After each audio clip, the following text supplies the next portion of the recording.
करौ कृतौ चेन्नवचूतपल्लवैः कथं सहेते सतताम्बुसङ्गतिं सदोद्यतस्यास्य सुकर्मदानयोरितीव वेधा कमले करौ व्यधात्.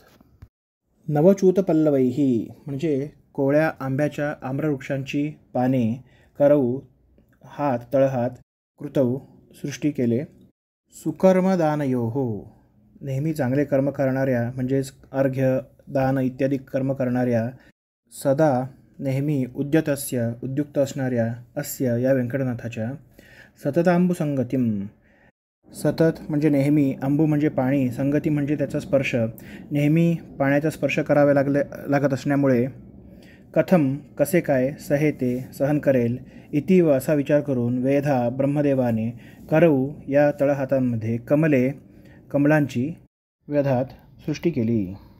नारायणाचार्य इथे व्यंकटनाथाच्या रक्तवर्ण असणाऱ्या तळहातांचे वर्णन करतात. नारायणाचार्य सांगतात की अनेकदा तळहातांना आंब्याच्या कोवळ्या पानांची उपमा दिली जाते, पण व्यंकटनाथाचे तळहात हे आंब्याच्या कोवळ्या पानांप्रमाणे नाहीत, कारण व्यंकटनाथाच्या या पुण्यवंत अशा तळहातांनी नेहमी पुण्यकर्म केले जाते, नेहमी दान करत असल्यामुळे संकल्प करण्यासाठी पाणी सोडले जाते किंवा सतत अर्घ्य दिले जाते, त्यामुळे सतत हा तळहात पाण्याच्या स्पर्शामध्ये येतो, पाण्याच्या संगतीमध्ये येतो. जर तो तळहात आंब्याच्या पानांनी बनलेला असेल तर नेहमी पाण्याच्या संसर्गामध्ये आल्यामुळे तो तळहात किंवा ती आंब्याची पाने सडू शकतात. पण कमलाला नेहमी पाण्याशी सख्य आहे, कमळ हा पाण्यामध्येच उगवतो, त्यामुळे कमळाला पाण्याचा कितीही संसर्ग आला तरी कमळाला पाण्यापासून काही धोका नाही.